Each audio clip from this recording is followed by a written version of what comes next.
గుమ్మడికాయ అనగానే అందరికీ ముందుగా గుర్తొచ్చేది గుమ్మానికి దృష్టి తాకకుండా కట్టడమే అదే అనుకుంటారు. కానీ ఆ గుమ్మడికాయతో కూడా చాలా రకాల రెసిపీస్ అయితే ప్రిపేర్ చేసుకోవచ్చు. అందుట్లో ఒకటి ఈరోజు నేనైతే ఈ దోశల్ని ప్రిపేర్ చేస్తున్నా. టేస్ట్ అయితే సూపర్ ఉంటాయి, తినే కొద్దీ తింటారు. ఈ దోశలకి ఎలాంటి పప్పులు అవసరం లేదు, గుమ్మడికాయ బియ్యం ఉంటే చాలు.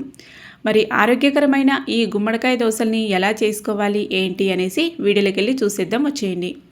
ఒక బౌల్ తీసుకొని నైట్ పడుకునే ముందు 2 కప్పుల బియ్యం వేసేసుకొని నీళ్ళు వేసేసి 1-2 సార్లు బాగా కడుక్కోవాలి. గుమ్మడికాయలో చాలా మంచి ప్రోటీన్స్, విటమిన్స్ ఉండడం వల్ల మన బాడీకి చాలా మంచి బెనిఫిట్స్ అయితే దొరుకుతుంది. గ్యాస్ట్రిక్ ప్రాబ్లము, డైజెషన్ ప్రాబ్లము ఇలాగా ఉన్నవారికి చాలా మంచిది. బాగా కడిగేసి నీళ్ళు వేసేసి నైట్ అంతా నానబెట్టుకోవాలి. మార్నింగ్ కల్లా చక్కగా నానింటాయి కదా. ఇప్పుడు 2 కప్పుల బియ్యం తీసుకున్నా కదా, 2 కప్పుల బియ్యానికి 2 కప్పుల గుమ్మడికాయ పీసెస్ అయితే తీసుకుందాం. బూడిద గుమ్మడికాయ అంటారు కదా, ఆ గుమ్మడికాయ ఇదైతే ఈ విధంగా ఒక 2 కప్పుల ముక్కలు వచ్చేలాగా కట్ చేసుకుందాం. టేస్ట్ కూడా చాలా బాగుంటాయి, పైగా ఆరోగ్యం కూడా చాలా మంచిది. ఎలాంటి పప్పులతో పని లేకుండా ఈజీగా ప్రిపేర్ చేసుకోవచ్చు. అది కూడా మనం పిండిని పులియపెట్టే అవసరం లేదు, పిండి రుబ్బుకున్న వెంటనే చేసుకోవచ్చు.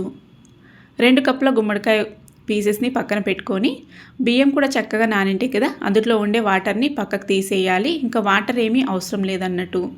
మిక్సీ జార్లోకి నానబెట్టుకున్న బియ్యం అన్నీ వేసేసుకొని అందులోకి మనం కట్ చేసుకున్న గుమ్మడికాయ పీసెస్ని కూడా వేసేసుకోవాలి. క్వాంటిటీ ఎక్కువ ఉంటే కనుక కొన్ని వేసేసుకుంటూ మిక్సీ పట్టుకోండి. ఈ గుమ్మడికాయ పీసెస్ని బియ్యంలో మిక్స్ చేసి కొన్ని వేసుకుంటూ మిక్సీ పట్టుకోవచ్చు. నాకైతే నేను తీసుకున్న క్వాంటిటీ తక్కువ ఉంది కాబట్టి ఒకేసారి యాడ్ చేసుకుంటున్నా. ఒక 2-3 పచ్చిమిరపకాయలు, ఒకరేమో పచ్చి కరివేపాకు, అలాగే ఇందులోనే రుచికి సరిపడా ఉప్పు, 1 టీ స్పూన్ దాకా జీలకర్ర వేసుకుందాం. అల్లం ఉంటే అల్లం వేసుకోండి. అల్లం వేసుకున్నా కూడా చాలా బాగుంటుంది టేస్ట్ కానీ ఫ్లేవర్ కానీ. నీళ్ళేమీ వేసుకోకుండా మనకి ఈ గుమ్మడికాయలో ఉండే వాటర్ కంటెంట్తోనే మెత్తగా స్మూత్గా మిక్సీ అయితే పట్టుకోవాలి. చూసారు కదా, నీళ్ళు ఏమీ వేసుకోకుండానే బ్యాటర్ ఎంత లూజ్గా వచ్చిందో. కరెక్ట్ కన్సిస్టెన్సీ అండి. మనం ఇంకా ఎక్స్ట్రా వాటర్ యాడ్ చేసుకోవాల్సిన అవసరమే ఉండదు. మనకి బ్యాటర్ అయితే రెడీ అయిపోయింది. పక్కన పెట్టేసుకొని పొయ్యి మీద దోశ పాన్ పెట్టేసి హీట్ అయిన తర్వాత బాగా నీట్గా తుడిచేసి గరిట బ్యాటర్ వేసుకొని ఈ విధంగా స్ప్రెడ్ చేసేసుకోవడమే. సైడ్లకి మిడిల్లో కొంచెం నూనె వేసేసుకొని పైన మూత క్లోజ్ చేసుకొని కాల్చుకోవాలి. లేదంటే మనకి పిండిగా కనిపిస్తుంది అన్నట్టు. పైన మూత క్లోజ్ చేసుకుంటే చక్కగా స్టీమ్ అయ్యి మనకి ఆ గుమ్మడికాయ పచ్చిదనం అనేది లేకుండా చాలా బాగుంటుంది. చాలామందికి కొందరికి గుమ్మడికాయ ఫ్లేవర్ అంటే నచ్చదు కదా, పచ్చిదనం అనేది. అలాంటి వారు పైన మూత క్లోజ్ చేసుకొని కాల్చుకోండి, సరిపోతుంది.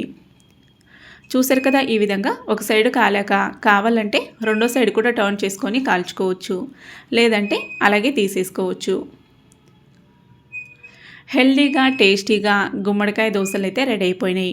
మరి మీలో ఎంతమందికి ఈ గుమ్మడికాయ దోశలు తెలుసో కామెంట్ చేయండి. లేదంటే కూడా తప్పకుండా ట్రై చేసి మీకు ఎలా కనిపించిందో మీ ఒపీనియన్ అయితే నాతో షేర్ చేసుకోవడం మాత్రం మర్చిపోకండి. నెక్స్ట్ మళ్ళీ ఇలాంటి మరిన్ని హెల్దీ రెసిపీస్ కోసం మన ఛానల్ స్వీటీ కిచెన్ని సబ్స్క్రైబ్ చేసుకొని ఫాలో అవుతూ ఉండండి. నచ్చిన చట్నీతో సర్వ్ చేసేసుకోవచ్చు. అన్నీ ఇదే విధంగా ప్రిపేర్ చేసుకొని నేనైతే ఇక్కడ చట్నీతో కాకుండా కర్రీతో సర్వ్ చేశాను. Thank you for watching.